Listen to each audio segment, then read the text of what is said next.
အားလုံးပဲမင်္ဂလာပါပါနော်ကဲကျွန်တော်တို့ဒီပုံလေးဆွဲကြည့်ရအောင်နော်ကဲပုံဆွဲမယ်ဆိုလို့ရှိရင်ကျွန်တော်ဘယ်ကဆောက်ဆွဲမလဲဒီနေ့လေကျွန်တော်ဒီကောင်ကြီးကဆောက်ဆွဲမှာနော်ဟုတ်တယ်နော်ဒါဒီကောင်ဒီမှာ diameter ကြီးနဲ့ဆိုပါလေ okay metric ပဲယူလိုက်ရအောင်ဗျာနော် metric ပဲယူလိုက်ရအောင်ဆန္ဒအရင်တော့ပါဗျာဟုတ်တယ်နော်ဒါတွေကတော့နော်အမြဲတမ်းကျွန်တော်တို့ကဒါကတော့ auto mode ကို on မယ် object snap ကို on ထားရမယ်နော်ဟုတ်ပြီကဲ diameter ဘယ်လောက်လဲဒီမှာအပြင်ဆုံးက28နော်28 21 14 diameter ကြီးပဲနော် C under click D under 28 28နော်နောက်တစ်ခုက21 okay ရပြီ C under click D under 21နောက်ဒီနောက်တစ်ခုက14နော် C under click D under 14ရပါပဲ very easy ပါကဲလာပြီသူစင်တာနေပြီးတော့ဒီမှာကနှစ်ခုဖြစ်နေတယ်14ရဲ့26ကပေါင်းပြီးတော့စင်တာနေပြီးတော့သွားမယ်ခေါင်းတော်ကဲဒီစင်တာမျိုးဒီလိုဆွဲချလိုက်ပေါ့ဟုတ်တယ်နော်14ရဲ့26ကပေါင်းတဲ့အခါကျတော့130ပေါ့ဟုတ်တယ်နော်ဒီမှာ14ရဲ့26ကပေါင်းတော့130စင်တာနဲ့သွားမယ်နော် line under ဒီကနေပြီးတော့130ပေါ့ဗျာဟုတ်တယ် okay ရနော်ဒါ130ရပြီးရင်တော့အောက်ကိုဘယ်လောက်လဲ7နဲ့ offset ပြည့်ဟုတ်တယ်မလားဒါပဲလေ O under 7ဖြစ်ချလိုက် very easy ဒါပဲလေပြီး line နဲ့ပိတ်လိုက်ပြီပြီး train မယ် TR under ကျွန်တော် theory နဲ့ train လိုက်မယ်ဒီကောင်နေပြီးတော့ဒါလေးနေဒါ theory နဲ့ train လိုက်တော့နော်ပြီးကဲဒီကောင်လည်းမထူးပါဘူးနော် train ချလိုက်နော် okay ရ very easy ဘာမှအရင်မခဲဘူးနော်ဟုတ်ပါနော်ကဲဘာဆက်လုပ်မလဲဒီအောင်ကဲဒီဘက်တစ်ချမ်းဖြန့်ဖြတ်ချလာနော်အဲ့လာလေးဖြတ်ချလာကဲဘယ်လောက်လဲဒီကနေပြီးတော့26က center အဲ့ဒါကျွန်တော်ဆွဲချလိုက်ပေါ့ O under 26နော်ဒီမှာတော့ဟုတ်လားဟုတ်ပြီရပြီပြီးလို့ရှိရင်ဒီကောင်က diameter 10ဆိုတော့5နဲ့ offset ပြ O under 5 under ဒီကောင်ကဟိုဘက်ဒီဘက်ဒါဆို10ရပါပြီဟုတ်တယ်နော်ဒီအပေါ်က21ဆိုတော့ကျွန်တော်က10.5နဲ့ဒါကလည်း offset ထပ်ပြ O under 10.5ဟုတ်တယ်မလားဒီဘက်ကိုသွားအဲ့ကောင်ကအပေါ်ဒူးထွက်သွားမယ်4နဲ့ထပ်သွားမယ်အဲ့ဆိုကျွန်တော် O under 4နဲ့ထပ်သွားလိုက်နော်ပြီး extend EX under ကျွန်တော် boundary line နဲ့ပဲ theory နဲ့သွားလိုက်မယ်ဒီ boundary line ကိုယူလိုက်မယ်ပြီးဒီဘက်ကဟာလေးကို select လုပ်လိုက်ပြီးရင်တော့ကျွန်တော် trim ပေါ့ TR under နဲ့နော် TR under နဲ့ trim ချလိုက်ပါပဲeasy အားပဲလေဒီ line မလို့တော့စန္ဒာ line နေတော့ကျွန်တော် normal ကျွန်တော်ဟိုမှာလုပ်လိုက် okay ရကဲဒီမှာ cap ဒီ cap ကြီးလုပ်ဖို့အတွက်အဓိကဟုတ်ပါပြီဒီမှာ15เนาะ15 degree နဲ့တဲ့နော်ကျွန်တော်15 degree ဆောင်းတဲ့နေရာမှာဒီမှာ center point နေနဲ့ဒီမှာလုပ်ထားတယ်အဲဆို15 degree ဆောင်းတော့ကျွန်တော်ဒီ line ကိုဒီလိုဆွဲချအောင်နော်ဒီလိုဆွဲချအောင် okay ကောင်းတော့ဒီမှာကျန်ကျွန်တော်ဒီမှာလေ radius ဘယ်လောက်လဲ45လို့ပြောဆိုကျွန်တော်ဒီကနေဒီကို45ပဲယူလိုက်မှာပေါ့15 degree ဆောင်းလိုက်မယ်လေအဲဆိုလုပ်မယ် line under click ဆိုတော့ accurate ထည့်မယ်နော်45လုပ်မယ်ပြီးရင် less than ပြီးရင်15ပဲဒါပဲလေနော်အဲ့လိုရောတီဗီရလို့ယူဆရနော်တကယ်လို့မဟုတ်ဘူးကျွန်တော်တို့အဲ့လိုမဟုတ်ဘူးတကယ်လို့ကကျွန်တော် dynamic input ကိုဖွင့်ထားမယ်ဆိုတော့ပုံစံမျိုး line under နဲ့ဒီမှာ click နဲ့အဲ့မှာ dynamic input လုပ်ထားရင်တော့ accurate ထည့်စရာမလိုဘူး45ထည့် less than လို့သူ့အောင်လို့ auto ခေါ်သွားလိမ့်မယ်15လို့ line လေးရနော်အဲ့ဒါလို့ exit လိုက်ပြီနော် dynamic input ဖွင့်ခြင်းမဖွင့်ခြင်းပြလာမရှိပြီးတော့ဂျင်းဒီပါလေ45ကြီးနဲ့ cycle ကြီးကဆွဲချလိုက်နော် CN နဲ့နော်ဆွဲရမှာပဲလေဟုတ်တယ်ဒီမှာ click နေလိုက်ရနော်ဟုတ်ပါပြီရပြီ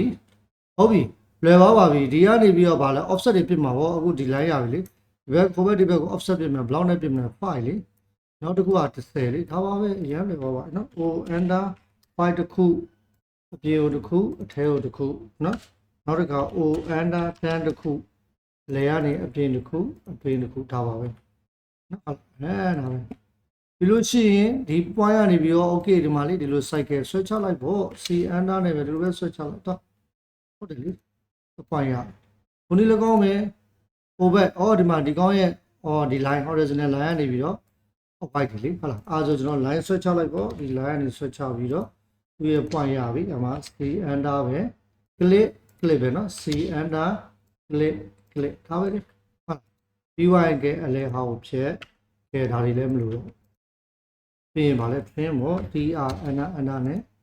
ကိုကเนาะကိုတီးတဲ့เนาะဒီလိုမျိုး avoid เนาะဟောနော်ဒီ avoid ပဲလေဘူးလို့ကျွန်တော်တို့ဒီလို avoid ဟုတ်တယ်နော်ဒီလို avoid okay ဒီဘက်ဒီကောင်ကဒီလိုတောင်းဒါဒီမလို့တော့အာရိုးတန်း delete အားပဲ very easy ဟုတ်လားဟုတ်တယ်လေဟုတ်တယ်နော်တွေ့တာပဲနော်အရန်လွယ်ဒါဘာမှအရင်မခဲရင်မဟုတ်ဟုတ်တယ်နော်ဟုတ်တယ်โอเคရကဲဒီခါလေးမထူပါဘူးကျွန်တော်အလော့တော့လေးဖြစ်အောင်လုပ်ရဒီမှာ center line လေးဒီမှာလေးဒီကောင်လေးလေ center line line တိုက်လေးလုပ်လိုက်ရင်ပိုကောင်းတော့ကဲဒါဆိုရင်ဒီမှာကျွန်တော်ဒီကောင်နေပြီးတော့ဟုတ်ပါပြီနောက်တဲ့ line မှာလေး shift right click နဲ့ mid between 2 point နဲ့ကျွန်တော်ဒီလိုလုပ်လိုက်မယ်ဟုတ်ပြီပြီးလို့ရှိရင်ဒါကို center line ယူလိုက်နော်โอเคရပါပြီဒါ command ကြီးကို order နော်ရပါပြီအဲဒီကောင်ကို center line ဒီကျွန်တော်တို့က line တိုက်က property panel ထဲမှာရှိတယ်အာသာတဲ့သွားပါပြီးရင်လုံးနဲ့ဘာလို့မလဲ C နော် C enter နဲ့လိုက် center line ရပါနော်โอเคပေးလိုက်ရโอเคဒီကောင် click နေပြီးတော့ center line ယူလိုက်နော်ဒီနေတယ်တခါတည်းညရင်ဒီကောင် select လို့ center line မပေါ်ဘူးဆိုဒီကောင်ကကျွန်တော်ထင်ပါတယ်ကျွန်တော်တို့ဒီမှာကြည့်ဒီကောင်ယူကျွန်တော်အခြေကြီးဆွဲပြ select လုပ်လိုက်လို့ center line လုပ်လိုက်လို့ရှိရင်ဟောဒီမှာအရင်ကြီးနေဒီနေ့အပြင် line type scale ကအရင်ကြီးနေအဲဒါကျွန်တော်ကဘာလုပ်မလဲ LTS လို့ခေါ်တဲ့ line type scale နဲ့ကြီးတဲ့ဟာ1ကကြီးနေဆို 0.5 လောက်လုပ်ကြည့်လိုက် okay 0.5 ကထက်ကြီးနေတယ်အဲ့ဒီတော့ကျွန်တော် LTS နဲ့ထပ်လုပ်မယ် 0.25 လောက်လုပ်ကြည့်မယ် okay ရပြီ 0.25 ကအတော်ပဲနေမှာပါနော် 0.25 လို့ဆိုအတော်ပဲဒါဆို center ရခုနေ့၎င်းမယ်ဒီကောင်ကြီးလည်း center လိုချင်တာအဲဆိုကျွန်တော် cycle ပြန်ဆွဲဖို့ဒီကနေဒီ point ကို cycle ဆွဲပြီးလို့ရှိရင်တော့ okay သူကနည်းနည်းလေးဒီမှာအဖြက်လေးလုပ်ပေးလိုက်ပေါ့ဗျာဒါတော့เนาะပြန်တာမရှိဘူးเนาะဒီမှာ line လေးနဲ့ကျွန်တော်ဒီလေးဖြတ်ချလိုက်เนาะဆက်ပေါ့เนาะပြီးလို့ရှိရင် trim tr enter boundary line ကဒီနှစ်ခုလုပ်လိုက်မယ်ပြီးရင် enter နှိပ်ပြီးတော့ဒီကောင်ဖြတ်ချလိုက်เนาะ okay ရဒါတော့ကျွန်တော်တို့ theory သင်ပြီးတော့လို့ထင်တယ်ဒီကောင်ဘာလို့မလဲကျွန်တော် mesh property လုပ်လိုက်မယ်လေ a နဲ့ဒီကောင်ကိုယူပြီးတော့ဒီမှာရေးလိုက်ဒါပဲဒီလားเนาะရေးလိုက်လိုက်တော့ဒီ line လေးကိုလည်းကဲ center line လေးနဲ့ဆွဲချလိုက်ပေါ့ line under ဒီကနေဒီကောင်ရဲ့ point ကိုယူမယ်ပြီးဒီကောင်ဒီလိုမျိုးအပြင်ဆက်ထွက်သွားမှာလေဒီလို dot ထွက်သွားမှာအဲ့လိုထွက်တဲ့နေရာမှာလည်းကျွန်တော်တို့ရဒီမှာထူးဆန်းတာတစ်ခုရှိတယ်ကျွန်တော် Udener straight ဆိုရင်တော့နော် Udener straight ဆိုရင်တော့ဒီမှာဒီ click နေပြီးတော့ဒီကောင်ကိုမလုပ်ရဒီမှာ click နေပြီးတော့ straight ပုံစံနဲ့သွားလို့ရနော်ဒါ Udener straight ဒီလိုမျိုးစောင်းဝိုင်းရင်တော့နော်ဒါကျွန်တော် auto off လိုက်တယ်တောင်းသွားပြီးအဲ့ဒီတိုင်းသွားနေတယ်ဆိုတော့ဒီတိုင်းသွားလို့မရဘူးနော်တွေ့ရနော်တွေ့ရနော်ဒီလိုမျိုးသွားလို့မရအဲ့ကြလို့ရှိရင်သူ့ရဲ့အခေါ်ဘောကအောက်က lantern မှာဒီလိုလေး pointer လေးထောက်ရင်ထောက်တာ mouse နဲ့ဒီလိုလား lantern lantern ဆိုရင်တော့သူ့ဆောင်းတိုင်းလေးထောက်တာနော်အဲ့ဒီသဘောကိုသွားမှာပါဒီတော့ click နေဒီမှာအတစ်လေးဒီမှာလာပြီးဗာလဲ lantern ကိုရေးလိုက်ပြီးလို့ရှိရင်ဒီလို switch ချနော်ထားပါဦးပြီး MA နဲ့ကျွန်တော်တို့ဒီမှာလာလုပ်မယ်နော်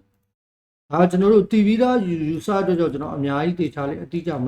ဟိုင်းမပြောတော့ဘူးနော်ဘာဖြစ်လို့ဆိုတော့အရင်ကလေးကလားလို့ဖြစ်တော့မရှိဘူးဒီမှာ center ရှိတယ်ဒီမှာ center ရှိတယ် okay နောက်ဒီမှာ center ရှိတယ် center line ဒီမှာကျွန်တော် command ကြီးဆွဲလိုက် auto mode ကို online မဲ့ effect နှိပ်ပါ okay ဒါ command ကြီးဆွဲပြီးတော့ pointer ဒီမှာလာထားလိုက်ပြီးရင် rotate နော် rotate ကို copy rotate လုပ်ချလိုက်မယ် click နှိပ်မယ် C enter နဲ့နော် auto mode ကို on ထားတဲ့ကြောင့်မလို့90ရိုက်လဲရတယ်ပြန်လာမရှိနော်ရပြီး MA နော် mesh property နဲ့လုပ်နော်ဟုတ်တယ်ဒီဟိုပေါ်လဲဒီမှာဒီကောင်ပဲ copy ကူးချလိုက်ပါဟုတ်တယ်လေကျွန်တော်ကူးချရဒီမှာပဲထားလိုက် okay ဒါပဲအဲဆိုအရင်လောက်နော်ဒါကတော့ drawing တွေပါလုပ်တဲ့အခါကျရင်ကျွန်တော်တို့ကဒါကနော် line type လေးတွေလုပ်တဲ့အခါကျမှ grow ကြီးနဲ့စာလို့ရှိရင်ဒီပုံစံလေးလုပ်တာကောင်းတယ်လေနော်နော်အဲ့ဒါလေးနော်ဒါလေးလုပ်တယ်အရင်ကြီးလည်းပါနော်အရင်ကြီးလည်းမခဲရမှာဘူးနော်ဗီဒီယိုဖိုင်လေးကိုဒီချာပြန်ကြည့်ပြီးတော့နော်နားလည်မယ်လို့ထင်ပါတယ်ကဲအားလုံးဘုရားရကြပါစေဗျ